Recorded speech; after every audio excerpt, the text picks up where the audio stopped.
So I'm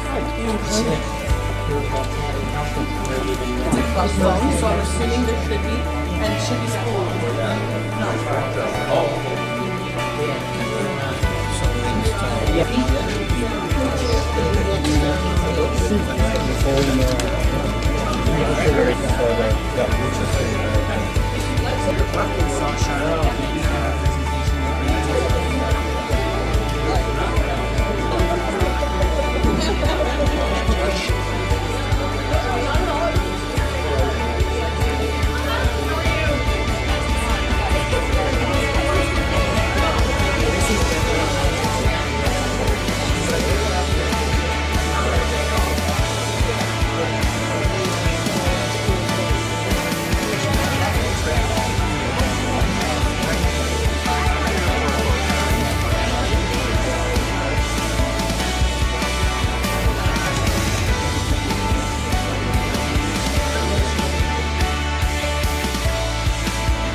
Good afternoon and welcome. Thank you so very much for coming out today. I know all of you have such busy lives.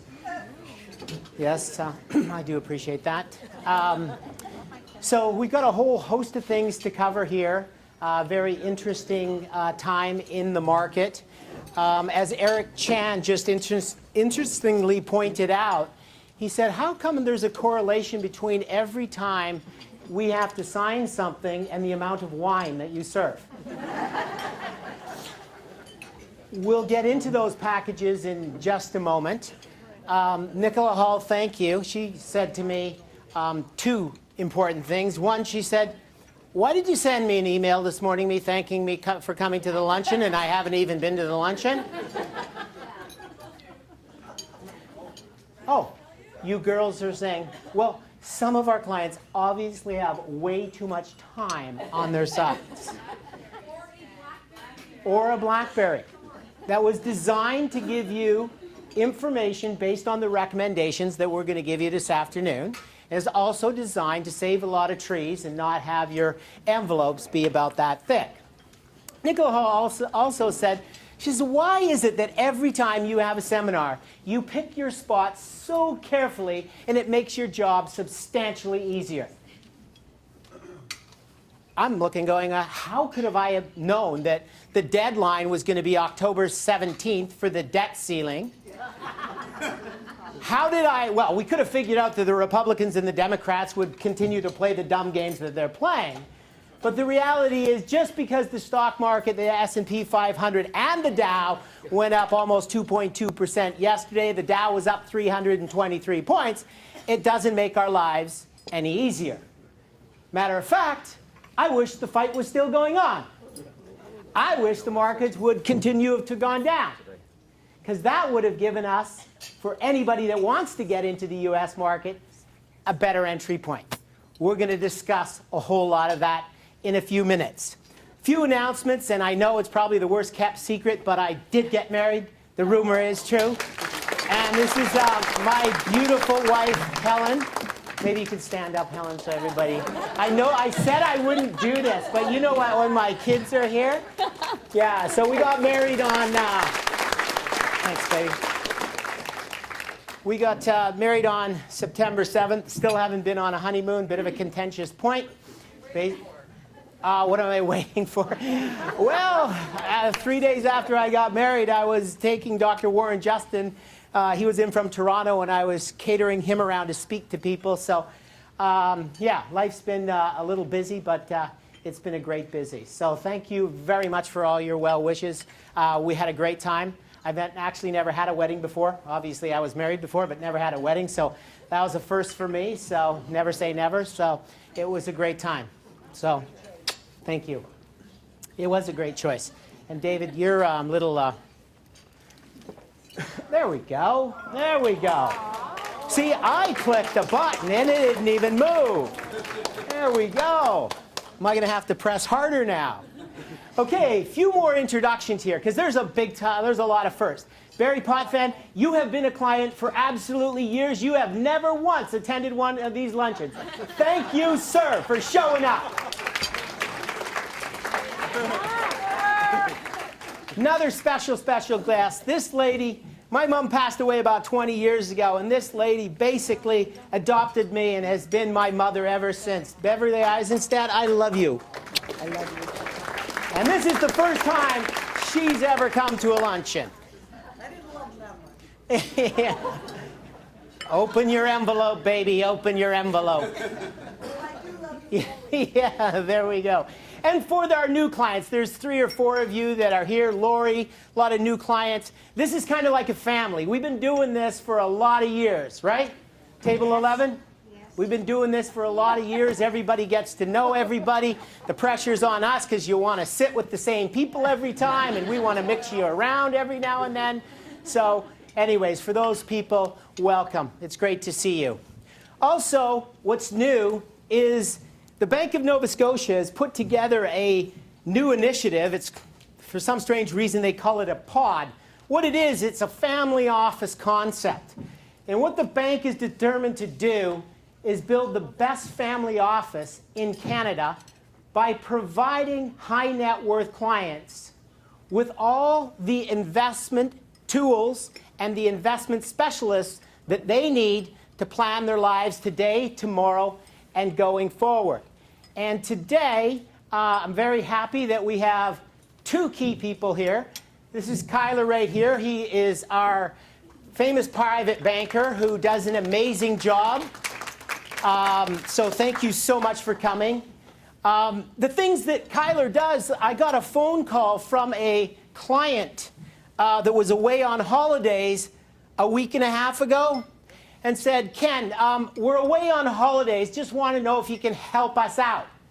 I said, okay, I'll try my best. She says, I need to borrow $1.9 million. True story, right? My staff, who I love dearly, thank you, Jennifer, Deanna, Cindy, they are cringing at the fact that we have to raise $1.9 million. Because the paperwork involved in that, the cross guarantee and all of that is an absolute nightmare. So I'm phoning up, Kyler, you got to come to my rescue, buddy. You got to come to my rescue. So what he's able to do, credit facilities, loan facilities, any personal private banking, he's done an excellent job for us at Verus Wealth Management. So thank you so much for coming. And I encourage anybody to talk to him. If you have any questions, he's a wealth of information. I'm working my way around here because this is Doreen. I call her D. Everybody calls her D. D, stand up. This lady's amazing.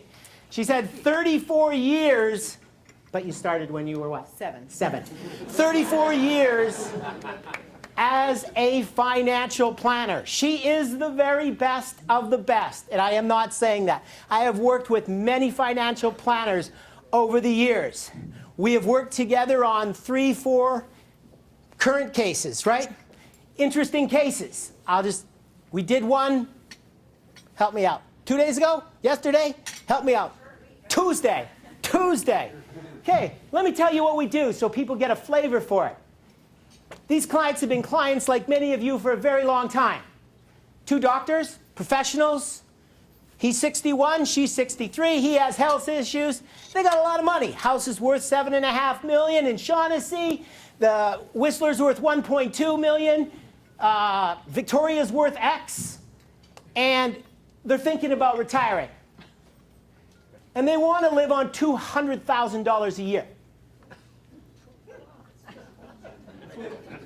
The first thing that came to my mind was rich dad, poor dad. Asset rich, cash poor. So our job is to figure out how do we generate $200,000 of income a year when they think they're going to live to 90 to 100 and they never want to sell their houses. We have some very interesting things that we work on. I find over the years I'm becoming more of a lifestyle coach than I am a professional money manager. So anyways, Dee, thank you so much for making the effort. And I encourage anyone afterwards to talk to her. She's and to Kyler, awesome people. And these are just the other people that are on the team. And I won't go through those because we've got lots to cover. Okay, let's take a look, and we're going to break this down. I'm going to talk about the economy. I'm going to talk about the political situation. I'm going to talk about the debt ceiling. And then I'm going to dive into your portfolios, take a look at your returns, and hopefully, if I can crank this thing out in about 40 minutes, we'll leave some time for questions. The reality today is that what is on the front page of the paper isn't necessarily what's on the back. And we look at leading indicators, not lagging indicators.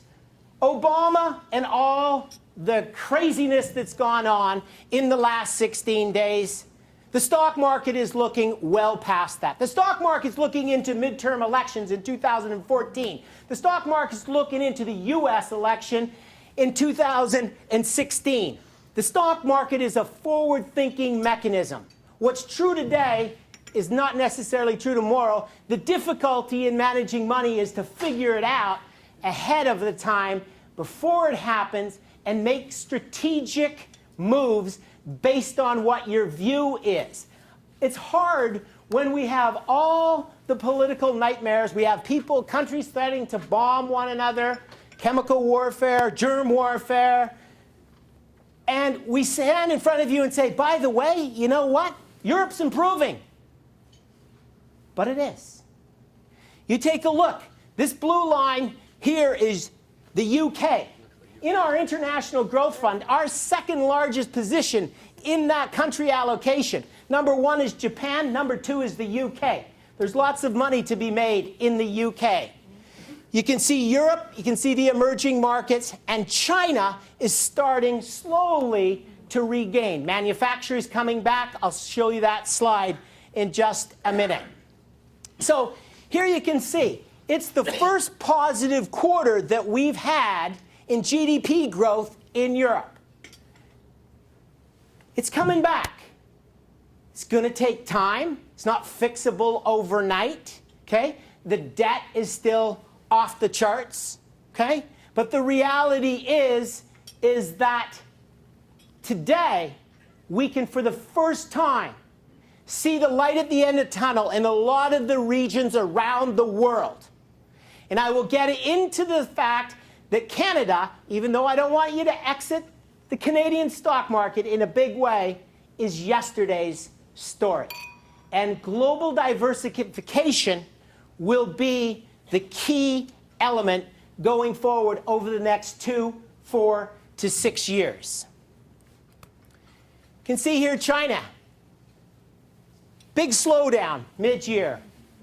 Why did our Canadian dollar get affected? Our Canadian dollar got affected because of this slowdown. Has a direct correlation to commodity prices. Has a direct effect on oil. Has a direct effect on our dollar. But we're starting to see the signs of improvement. And that's what we're looking for. It allows me to breathe a little easier. Employment growth is good, but not great. We're averaging 160,000 new jobs in the United States each month. Today, the jobless claims number came out, and there were 15,000 less jobless claims than there were the month before. The number for non-payrolls hasn't come out, obviously, yet because of the shutdown of the government over the last 16, 17 days. Okay? Not too hot, not too cold, but steady. You just have to learn how to make money in a low-growth, low-interest rate environment, because those environments, those two key elements, interest rates and growth, are going to stay low for the foreseeable future. I find this chart incredibly interesting. Okay? As you know, I'm a chart junkie. This chart gives me a lot of concerns. Look at the chart just for a moment, okay?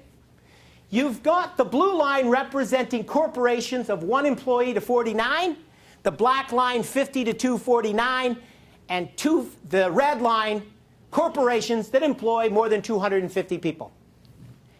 And what do you clearly see? Who's generating all the jobs? Small business. All right. One of my concerns is corporate profitability. Because corporate profitability drives share prices. So if we take a look at that red line, how come the big corporations are still making a ton of money?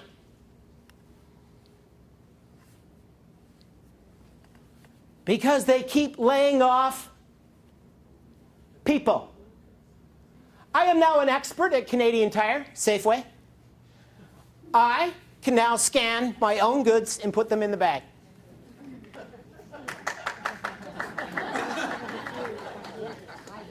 I'm telling you, that's a big feat for a guy like me, who's asking David how to press this to get to the next slide. Big corporations are doing more with less. So here's the problem. You take a look at Microsoft taking over Nokia. What are they going to do to grow that? They're going to lay off a lot of people at Nokia. Hudson's Bay taking over Saks. Loblaws intending to take over Shoppers Drug Mart. All of the big gains have come from cost cutting. My concern is that cost cutting can only go on for so long. What do we need? Organic growth. And when I look out the window today, I don't see, in Canada especially, a whole lot of organic growth. So small and medium-sized businesses are certainly carrying the weight through the piece here, which make really good investment opportunities. And I'm going to talk about that when we get to the U.S. opportunities mandate and the international mandate, because finding these corporations are a little more difficult than finding the Apples, the Microsofts, the IBMs of the world, the Exxons of the world that are the red line.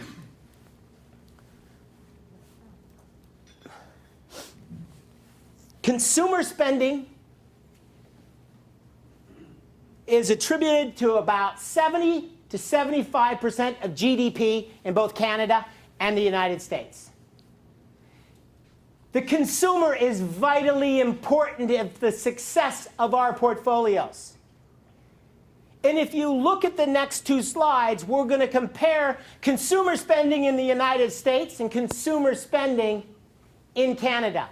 And if you look at the top number for consumer spending and look at the growth over the last 12 months at 5.4. Look at building materials at 8. Interesting one. Take a look at negative. You've got 3.3 on food and beverage in the United States. Okay? So let's fast forward. Remember those numbers, 5.4. Now look at Canada. 3.1. 2.3% difference between the U.S. and Canada. Doesn't sound like a big number, but percentage-wise, it's over 75%. You take a look at the building materials, okay? 2% versus 8, 6 percentage points different. Take a look at food and beverage, 3.3% versus negative 8. You can't make an investment assumption based on two charts. But I can tell you with some form of high conviction that I believe that the U.S. market, which I stood before you a year ago in October of 2012 and said the markets are like a reverse beauty contest. The U.S. is the ugliest, the prettiest of the ugliest. And it was very, very hard for many of you in this room, and I'll just look around, to wrap your head around getting into the U.S. market a year ago. The problems were there then, the problems are there now, and the problems are going to be there in the future.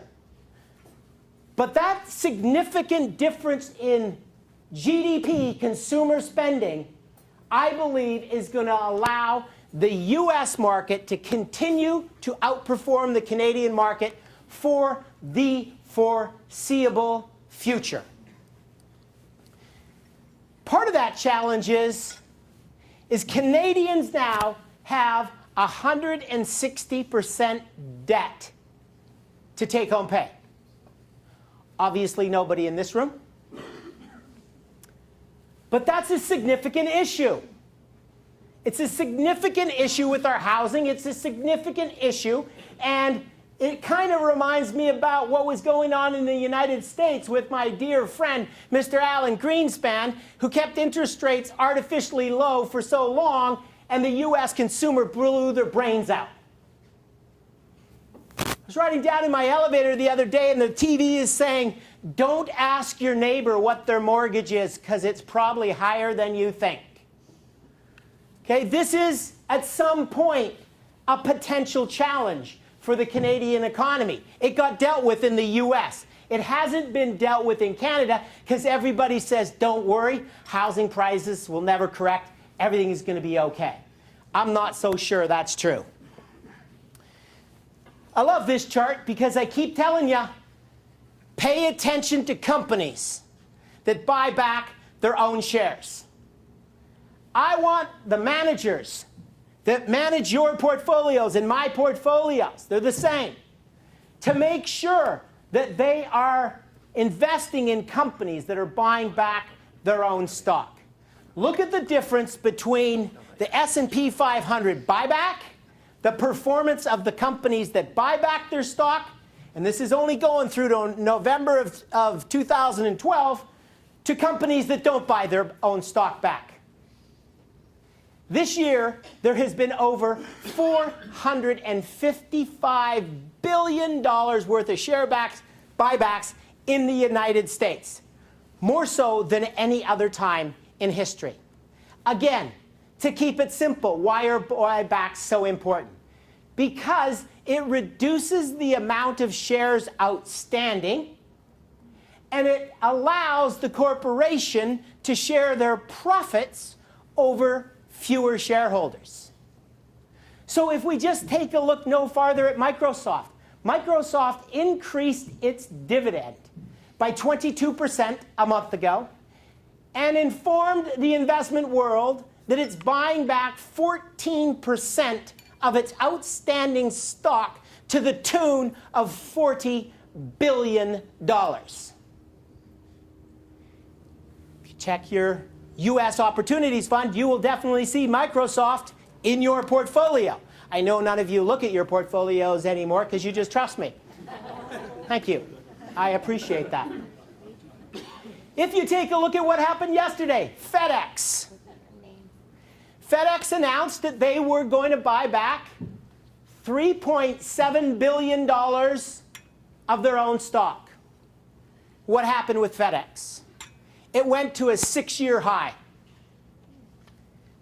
I think you need to look underneath that because I love that story, not so much for the buyback, but the reality is FedEx is doing well. What does that mean to the economy?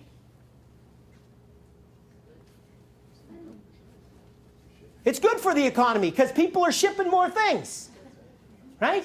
Scott says they're shipping his golf clubs. Oh, isn't that great, Scott? Yeah. Sorry. Am I boring you? Did you want to go out here and play a little golf?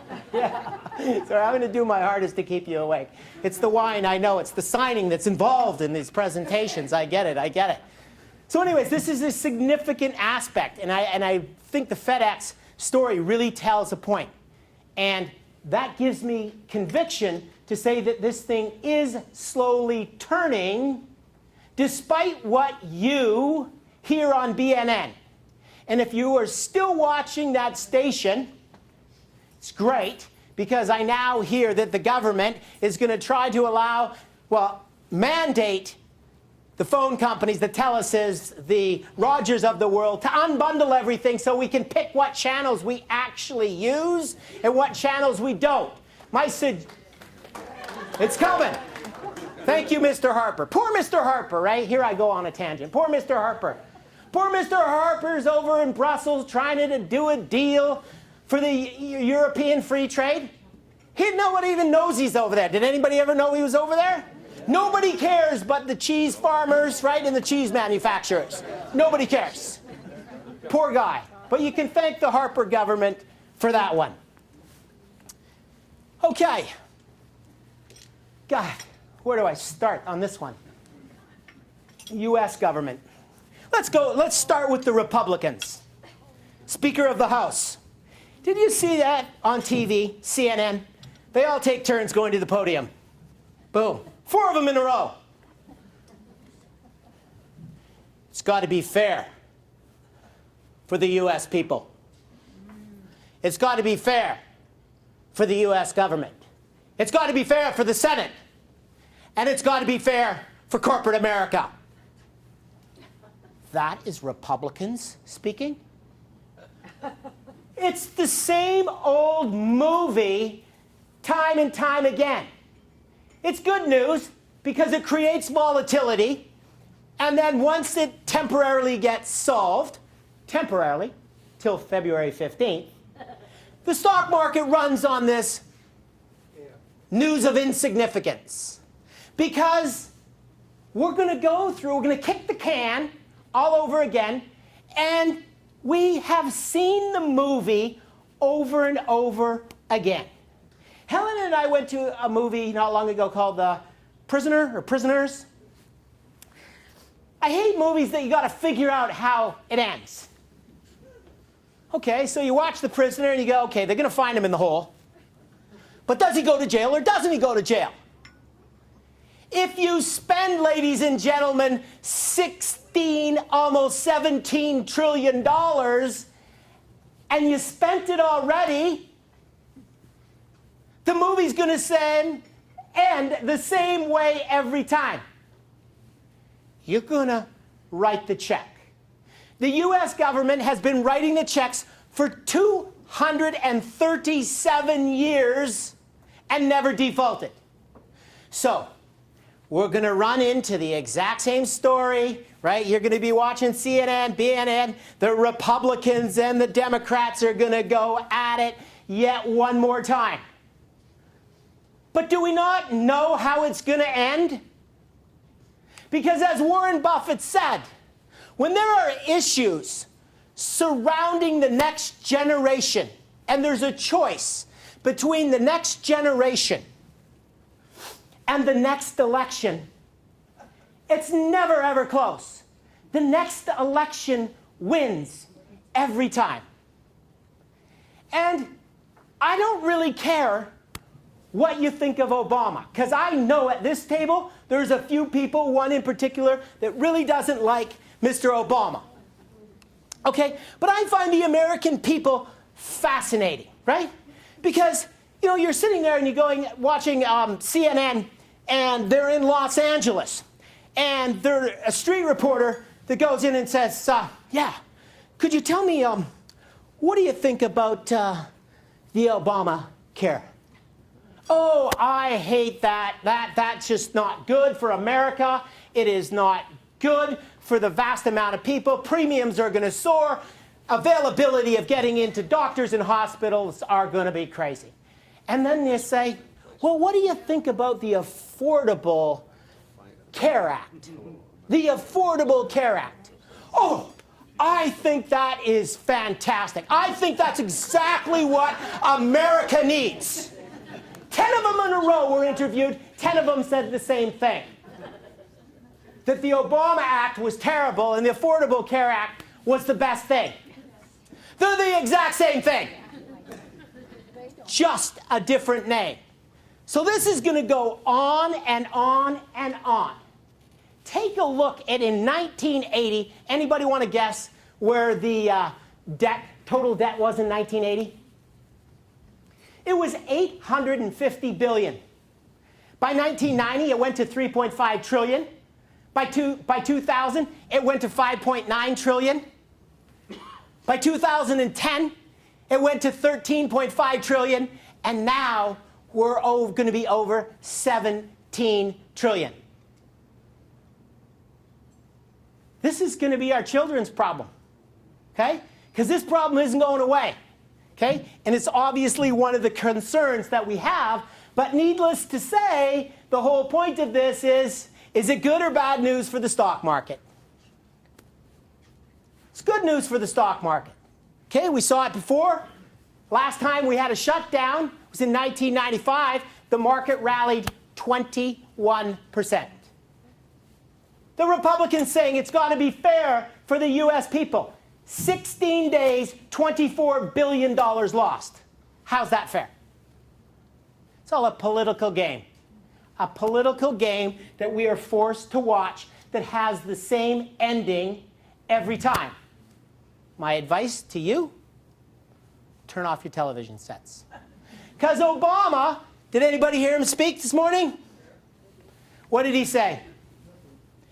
Nothing. Obama, I muted it because I couldn't take, because I have so many stats in my head, I decided to mute it. As soon as the words left Obama's mouth, when he said, we need to get our fiscal house in order. No shit, Mr. President. It's about time. And the presidents before you, I'll tell you.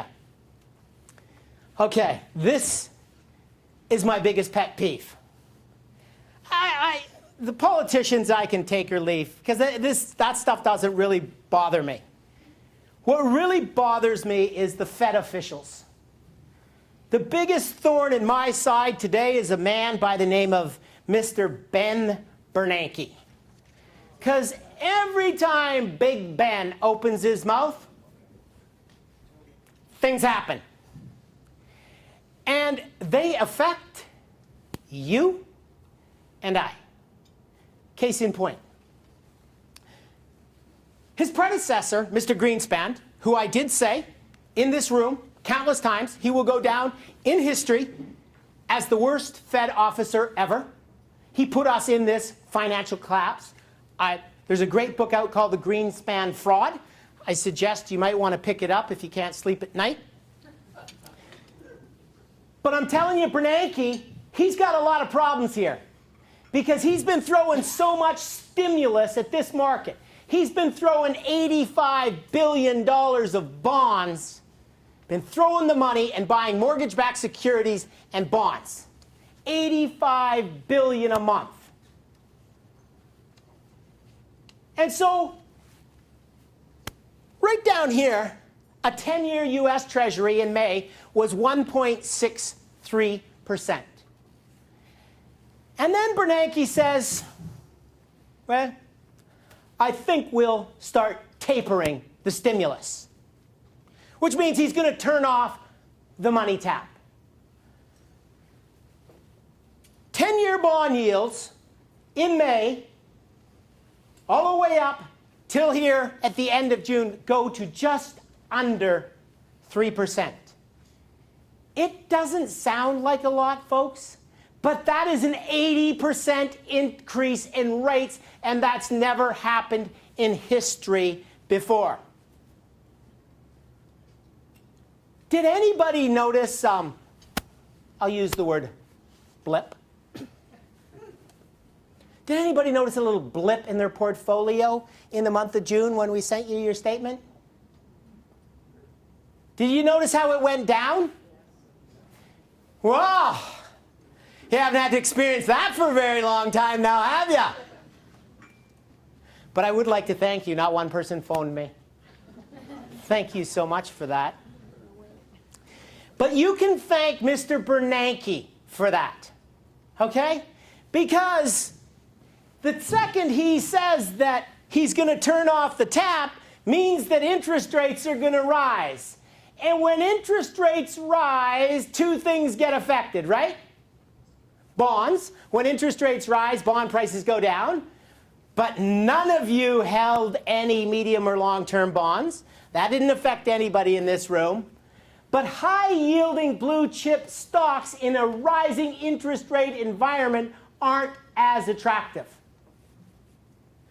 So we had the perfect storm in June. We had rates back up. The dividends that we've been getting on Rogers, TELUS, Manitoba Tel, all in around 4%, were viewed as less attractive in a rising interest rate environment. And then Verizon decided they were going to rumor to come to Canada. And the second they announced that, TELUS dropped 12% in one day. You all own TELUS. And each one of you sitting in this room that's been a client for over 3 to 4 years has made more money on TELUS than any single stock, because it's been the best performing telecommunication stock in the world over the last decade. So people say, well, would you sell it? Well, guess what happened here? Did you ever get tired of the word tapering? Every time you picked up a newspaper, will Bernanke taper? Will Bernanke not taper? Will he taper? Will he won't? So he doesn't taper. And what happens to rates? The day that he announced that he wasn't going to taper, what do you think happened to TELUS, Rogers? It went up 10% in one day. Do you expect us to trade that nonsense? It's absolutely ludicrous to think that you can trade that nonsense. The reality is, at some point in time, interest rates have to rise, but Bernanke's made it very clear that that's not going to happen now till 2015. Okay? But this has been a huge challenge for us on the equity front. If you're a bond investor, it's been incredibly painful, because I got all of you in this room out of your medium and long-term bonds in October and November of 2012. As you know, at Verus Wealth Management, we look at ourselves and say we pride ourselves on being contrarians, because I believe the contrarian view is usually right and consensus view is usually always wrong. So when we were seeing the huge amounts of money being thrown at the bond market, we all know what happened in 2008, right?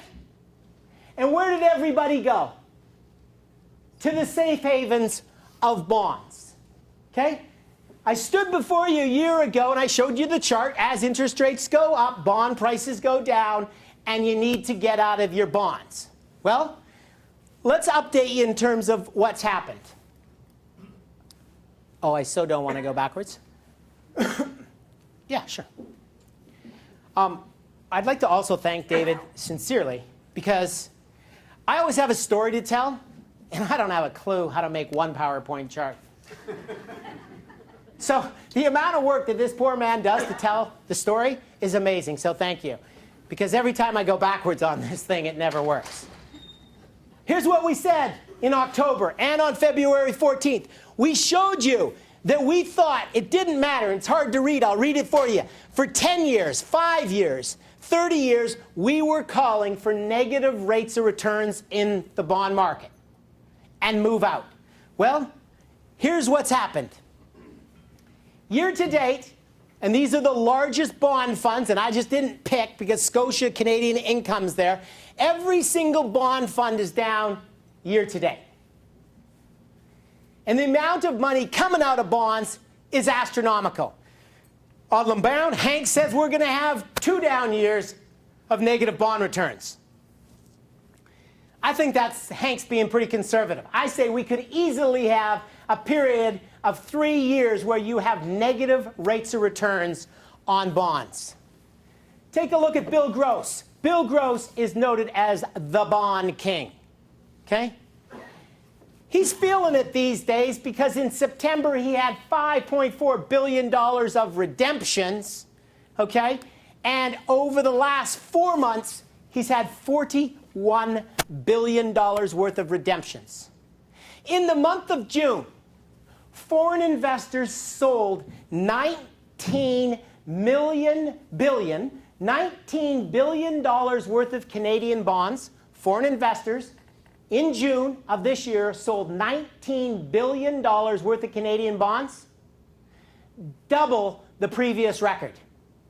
Where did some of that money go? That's good for us. $3.2 billion of that went into equities. In the month of June in the United States, U.S. investors sold over $60 billion worth of bonds in 1 month. So the reality is that when you see everybody go, and this is emerging market bonds, it says equities, but when you see people going to one asset class in a major way, what is it that we preach?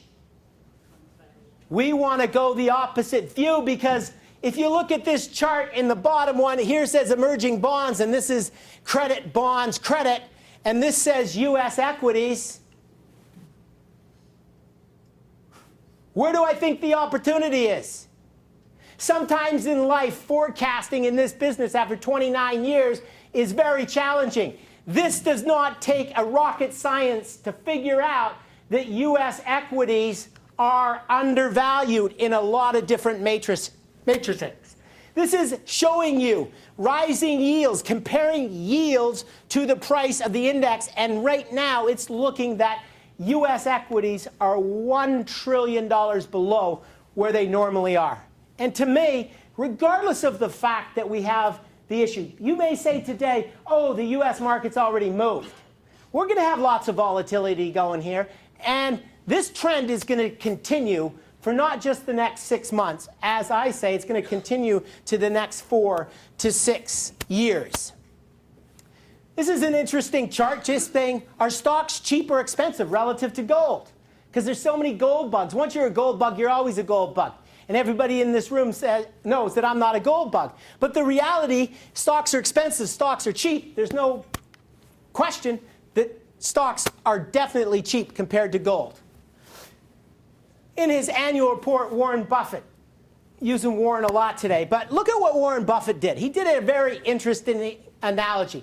He added up the value of all the gold in the world, came up with 9.6 trillion, 170,000 metric tons of gold, which could fit very nicely in an entire baseball stadium. Okay? Like, it's heavy, it's shiny, it's pretty. You have a choice as an investor. You can own pile A, or you could own pile 2. For that 9.6 trillion, 400 million acres of croplands you can buy for that amount of money in the United States with annual revenues of 200 billion. I'm not big on croplands, so I'm going to take this one here. I want to buy 16 Exxon Mobiles that are going to generate 40 billion of annual income, and I also like the fact that I got $1 trillion more in my jeans to walk around with.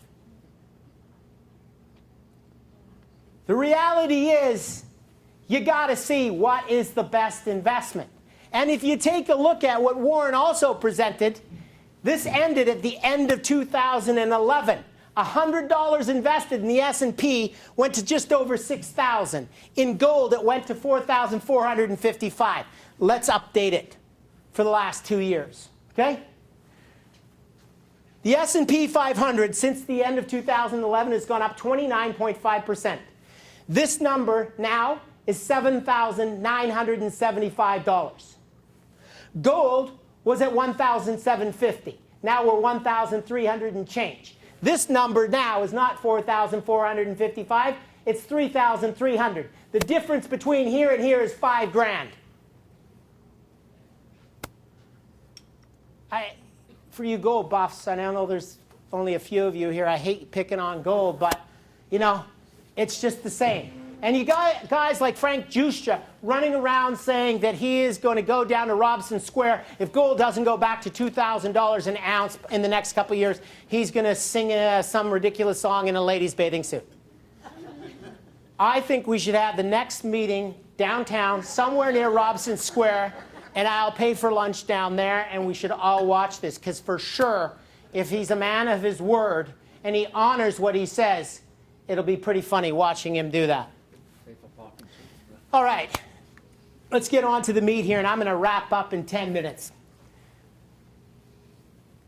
What we're trying to say is we overweighted Canada for so many years in this room. Almost all of you were 100% weighted in Canada for close to a decade, and that really, truly did pay off prior to 2007. If we take a look at the rates of returns from 5 years after 2007, you will clearly see that the US market has massively outperformed the Canadian market. As of yesterday, the Canadian market year-to-date is up a measly 4.2%. The S&P 500 intraday closed now. Don't know where it closed, but it's probably somewhere around 1720, 1730. That's a new all-time high, up 22% on the year. 22 versus 4.2. The Dow, the 30 stocks, are up 17%. EFA, Europe, Asia, and the Far East is up 20% year to date. Even if you look at the MSCI World Index, it's up 17% year to date. So hence the theme, if you don't have some international diversification, you might want to get one, okay, some. Hence why the forms are in your package. Hence why I gave you lots of wine so that you'll sign them. Okay? And I'll make a few more clarity points in a few minutes here. So here's an interesting chart. The blue is the Canadian market. The red is emerging market. As you can see, they were perfectly correlated.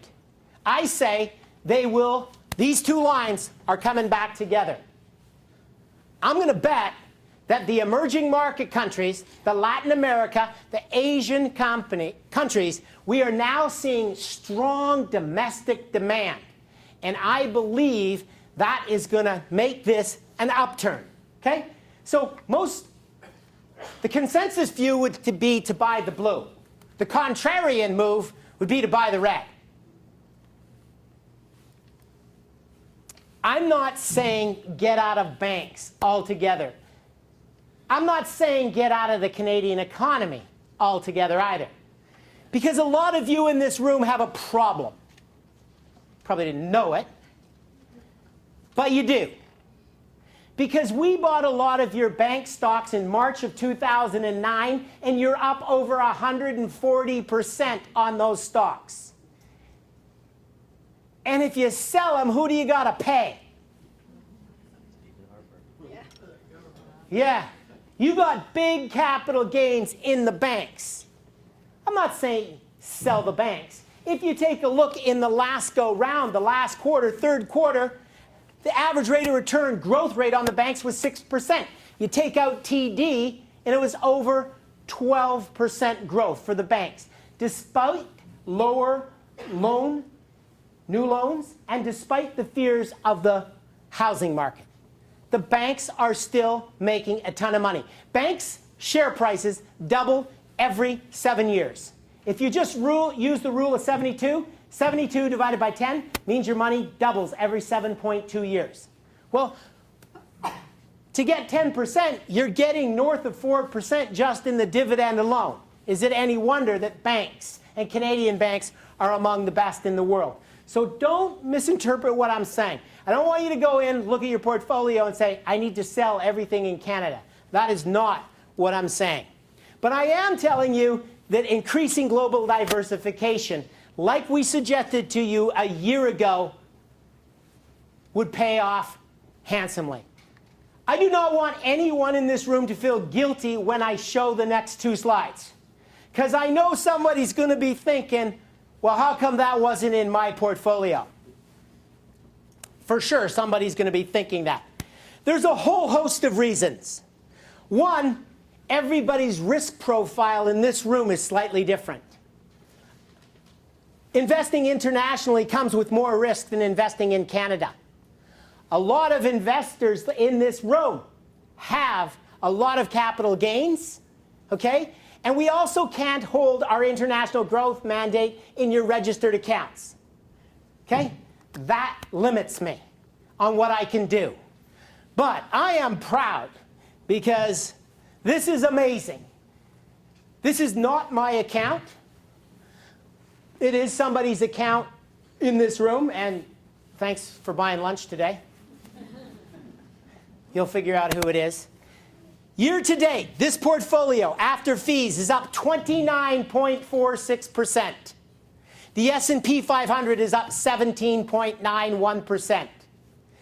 That is off the charts. Our one-year number, 30.8 versus the S&P at 16.72.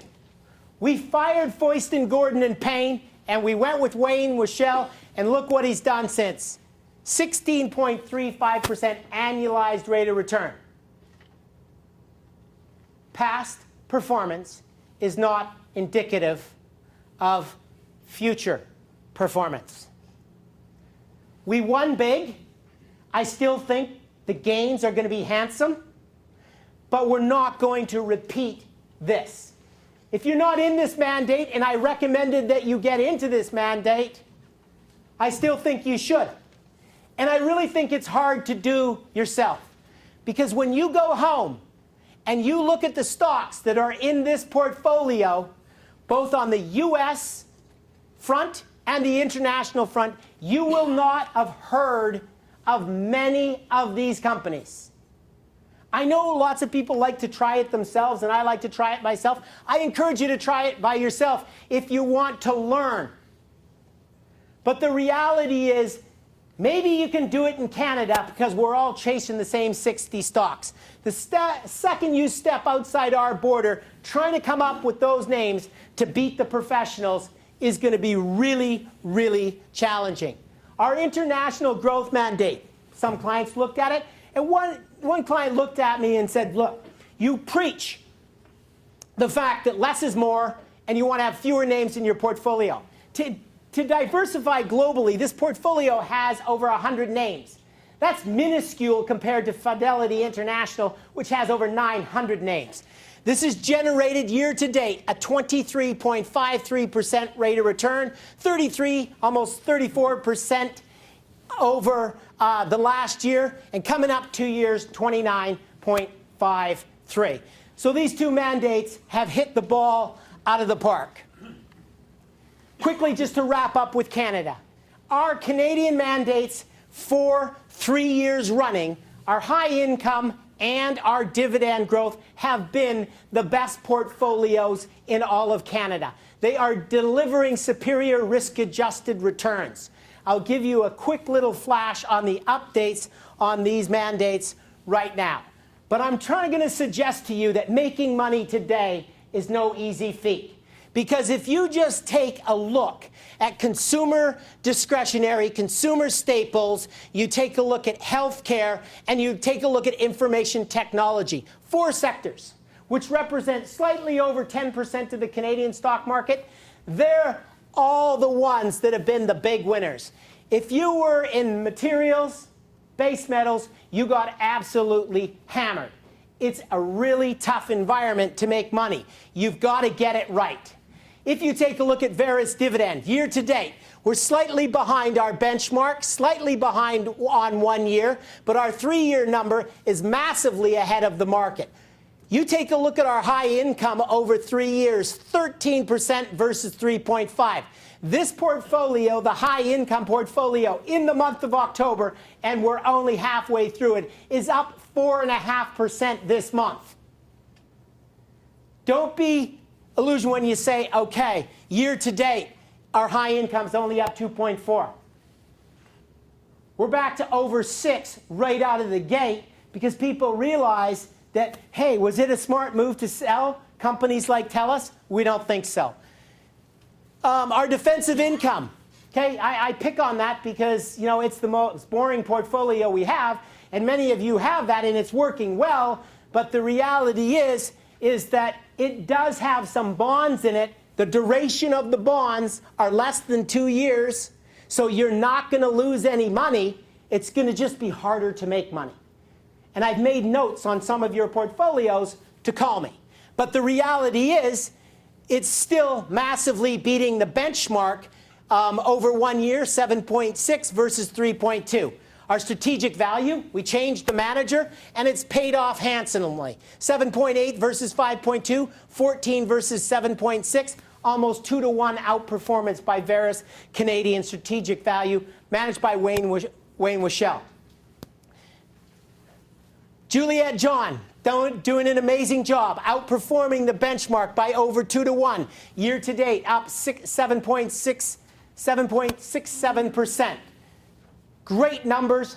23% of the portfolios in the U.S. She has about 20% cash. She's looking to invest that money into the U.S., and she's got a host of names that she's looking at. I've gone through the U.S. opportunities and also the international growth. Those numbers are absolutely outstanding. Part of the secret here is to making money is not to lose money. And what our portfolios are doing is giving you substantially less risk than the market. That is called beta. And if you take a look at the beta of the high income fund and the dividend fund, that beta, the risk is like 0.5, which means you're taking 50% less risk than the market. And you can see in the last 3.5, coming up 4 years, here's all the down months, the worst months on the Toronto Stock Exchange, totaling 38%. Well, our dividend growth lost a fraction of that, 6. Defensive income up. High income up. Sometimes it's not how much you make, but it's how much you keep that's truly important. All right, you've all got envelopes. Here's what, thanks to Dave, Excel, here's what the numbers look like in the room, okay? Understand, if you're worried about your number, it's probably because 1, you had high levels of cash. 2, you could have been taking out more money than you thought on a regular basis. That does affect your returns. Okay? Some people say, well, how come my portfolio is $100,000 less? That's because you took out the $100,000? What did you take out the $100,000 on? It's amazing. Selective memories when you take out money out of your accounts. Trust me. Computers, we remember when you take it out. So there are going to be variances, but the average rate of return after fees in this room today, year to date, is 7.01% in your wallet and in your purse. The market at 2.54 outperformed the market by 146%, so I think we're doing well. 1 year, going from September 30th of 13 to 2012, we're up 10%. Market is up. Yes, I know, Beverly. It's technology, okay? It's technology, okay? So the reality is that is big. If we take a look at our 3-year number, and people say, well, your 3-year number. I ask you to think on this 3-year number. Go back to 2011. 2011, the Toronto Stock Exchange lost exactly 9.1%. 2012, it went up 8. Year to date, a measly, at this point when we did the slide, a measly 1.1. Average in this room is 6.04. We outperformed the market by over 400%. I know the 6.6 isn't a big number, but man, has it been a tough environment. So no longer are we standing up here in front of you and selling absolute returns. We're saying these returns are real. We're ahead of the market substantially. And since inception, we are now coming up 4 years.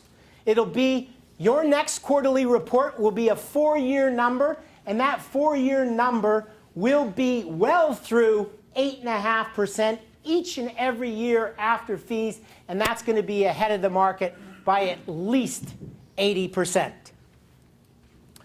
So, in summary, the volatility is here to stay, okay?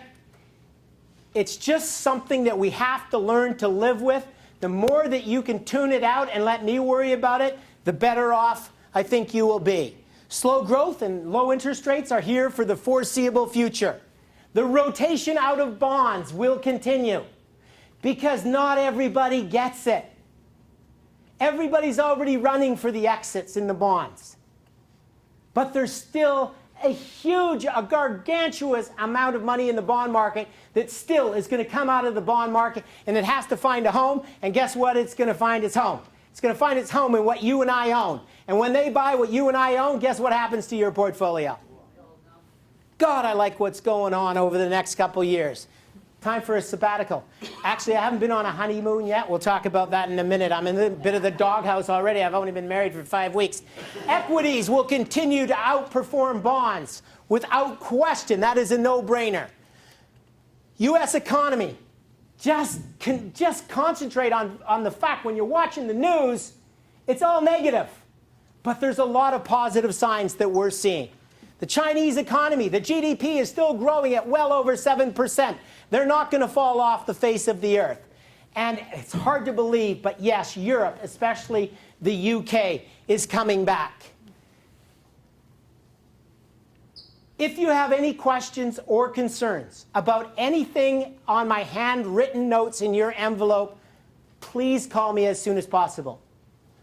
Please don't call me tomorrow, because I won't be in.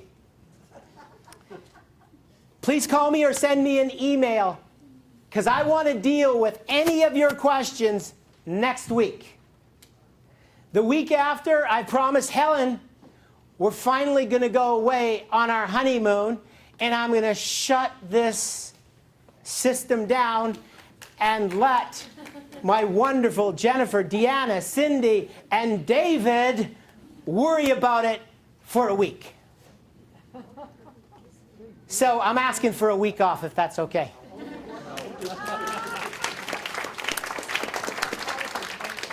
And I promised Helen that I would lock my phone in my desk at the office. She has caught me. We've only been married for 5 weeks, but she's caught me more than once in the middle of the night checking my emails at 3 o'clock in the morning to say, what are you doing? So, thank you very, very much for attending. We at Verus take this incredibly serious.